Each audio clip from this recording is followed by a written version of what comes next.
let's make a painting. And let's sprinkle. Let's sprinkle some water. Okay, so lately I'm doing a lot of, no, it's not. I should sit down after I put the water. All right, so what we're gonna do is I do that lately. Not lately, but the last couple of paintings, I believe.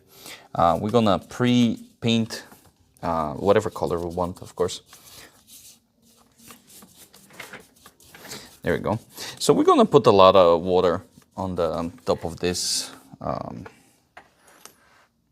paper, and we're gonna take a little bit of bluey and actually paint the sky.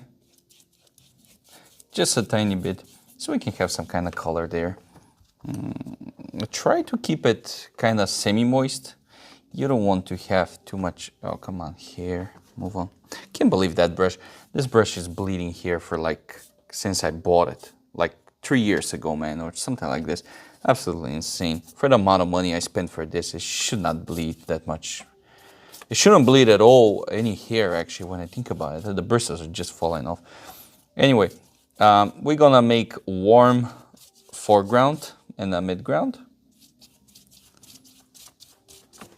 For the sky, it's just gonna be sea blue black. Why not? My favorite color on this whole set. There we go. And that's gonna be mixed with some red-ish. First, we're gonna take sea blue black straight up color. And we're gonna make 1, 2, 3, 4. And then we're gonna make 1, 2, baby, 3, 4, baby ones. And then we're gonna make 1, 2, 3, 4 big boy ones. And we're gonna repeat them, of course. There we go. 3 clouds, that's more than enough. Clean the brush. We're gonna try to keep it fairly simple. Take the multiple brush. And while everything is still kind of wet, we're gonna try to blend the bottom part.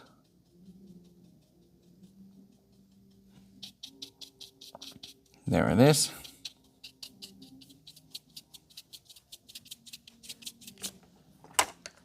Take the clean flat brush. We're gonna remove some paint from here and add it here. Some paint from here and add it here. Some paint from here and add it here. And I guess you can get it at this point. I'm not gonna leave the clouds like this, of course. I'm just gonna use the same color over and over from this clouds. So each cloud is gonna have multiple, expand multiple times in a different ways, in a different shades and value. So that's pretty much what we're gonna do.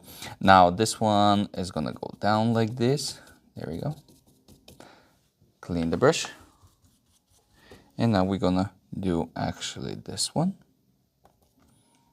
And we're gonna expand that cloud here. I'm gonna use the flat brush. It's very easy to use that one. There we go. Left, right, left, right. And keep going with this. Try to make them more fluffy. I like the word fluffy because it's connected with the clouds. I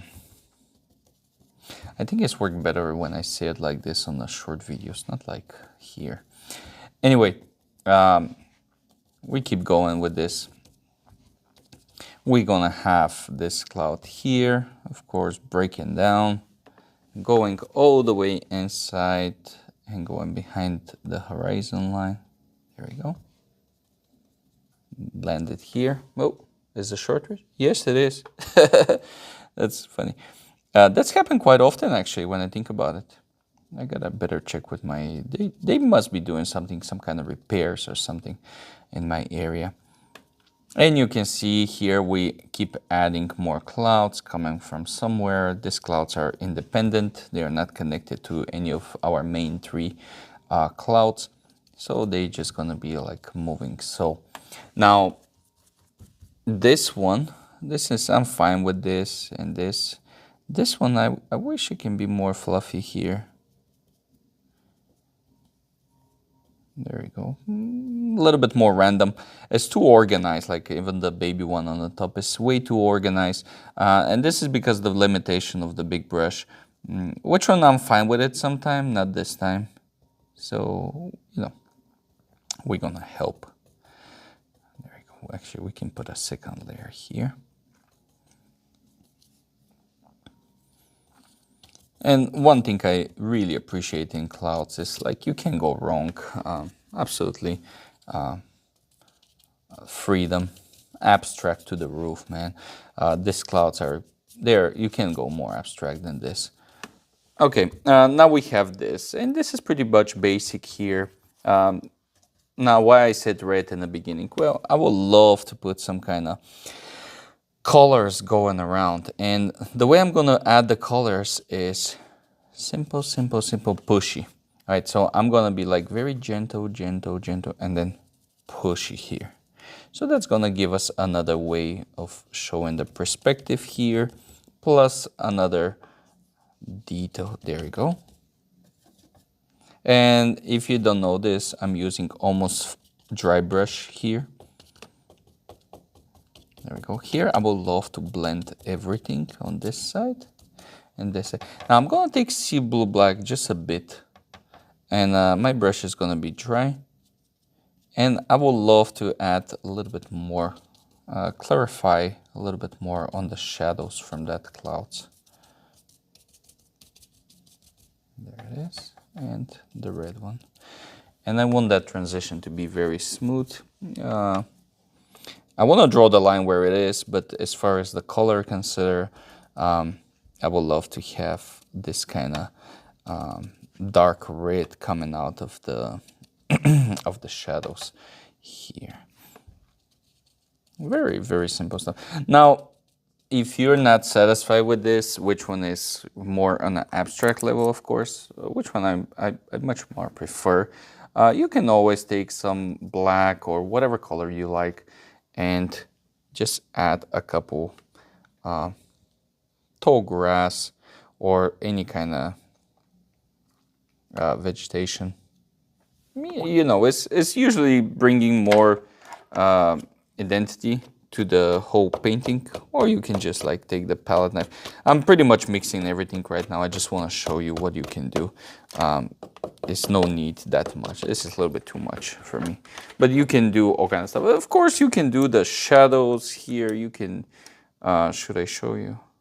You know, you can do shadow. I will just show you just a little bit, but you can do the shadows. You can do the throwing shadows, all kind of stuff here with this thing. Watercolor, abstract, landscape.